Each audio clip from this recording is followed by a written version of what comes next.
I've seen schools fail when they try to timid a project. I've seen schools fail when they say, well, this one doesn't matter too much, let's try it here. Nobody cares. The teachers don't care. The students don't care.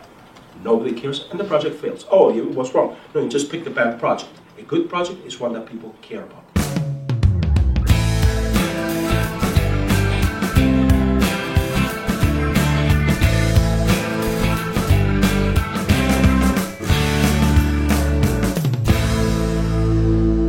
We're not talking about having a child learn their multiplication tables faster or better.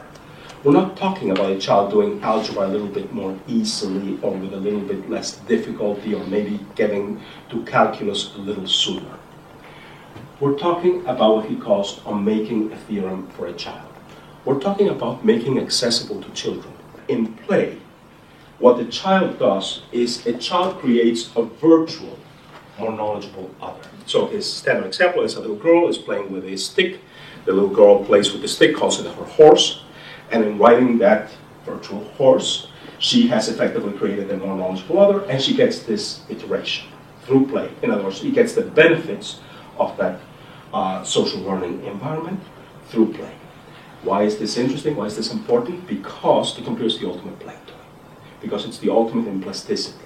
So if we're talking about creating this, well, of course, we have the direct consequence, which is look at using aspects of the social learning environment in terms of how we use computers in education, but there's an indirect effect, which is to understand two things. Number one, why is the computer so powerful? Why is it that when well used, we see these dramatic effects? And the answer is, well, it becomes the ultimate play toy. It becomes the play toy that the child can use as a rapidly iterating device through this to allow them to learn faster, to get to domains that they couldn't otherwise. The other element, though, that's also important from that, once again, in terms of how we think about this, is we want to think about what we do with computers in education as playful. If we want to get the maximum benefit of computers in education, being very serious and like this, drill, drill, drill, drill, will not do it. If we're talking about teaching children about reading and writing, we have already a very extensive report from CPR. I'll be happy to send anybody the reference who likes it. That says that if you have the child using the computer as a mere substitute for a typewriter, you see marginal, at best, improvements in how they do about writing. But if they are using the computer to go through an enhanced set of draft proposals, rewriting proposals, etc., they do a bit better. If they go beyond that to target their writing to other audiences, etc., they do even better than that. And the improvements, etc., are exactly what you would predict in line with the Salmon model. In other words, at the substitution level, no changes, augmentation, some small improvement, modification, some mid-size improvements. We have similar results for math, although there we have a very interesting result, which is that to get improvements in math, it is not sufficient to have the students have the additional exposure to the tool and to be using it in certain ways. We also need to go back with the teachers, and we need to make sure that they understand the deep mathematics better. That doesn't mean do the math they were doing all along. We have to, if you will, get the teachers to the point that Seymour was talking about. So we found what I call the ricochet effect.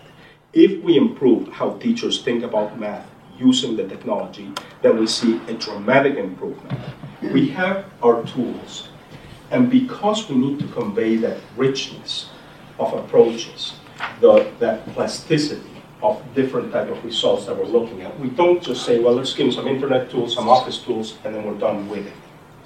We also make sure that every machine in the state of Maine is equipped with the same backdrop of math and science tools, a backdrop of information organization and structuring tools, media tools of a broad range, some educational games. These are a very recent introduction. We did a prototype study last year, and this year we introduced them as well, and utilities. In other words, if you want to look at the base ground, because I know some of you are thinking about this, I want to bring this up. We want to make sure that we have a range of tools structured in such a way that we get people thinking outside the box of just saying you use a word processor as a typewriter, you use a spreadsheet as a calculator, you use a presentation program like Keynote or PowerPoint to do overheads. No, these are tools for integrating information. Go back to Vannevar Bush. Okay. back to what you are seeing in Doug Engelbart's work, and you have to have that richness. So for instance, we want to make sure all of the students have access to rich media tools because we want them all to have the experience that those physics students I was telling you about have. We want to make sure that we also provide them with tools for structuring and organizing information. Because again, when you're starting to look at that work, I keep going back to Vannevar-Bush, it's not enough to say you have access to the information through the net, the tools for accessing the net. Well, here are some tools so you can put some structure, some framework, some shape on this. So long as you're thinking about this happens at school, and then I'm going to give you the following lessons as homework to take home.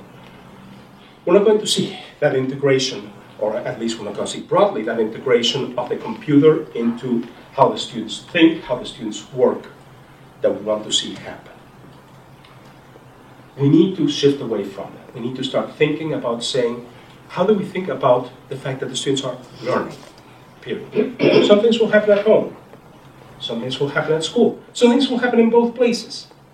Some things may actually involve third locations that aren't school or home. But what you want is a student that continues to learn no matter where they are. The particular focus, etc. may change, but they continue to learn. We want to get to a point where we assume that the student cannot be without the machine. In other words, the student will have the machine at school, the student will have the machine at home, and the student will be using the machine continuously. They will be using it, yes, for some things that have nothing to do with school, and that's fine. But they'll also be using it to learn continually. And in every instance we've looked at, that's what we find gets the maximum mileage, that's what we find gets the best results for the students.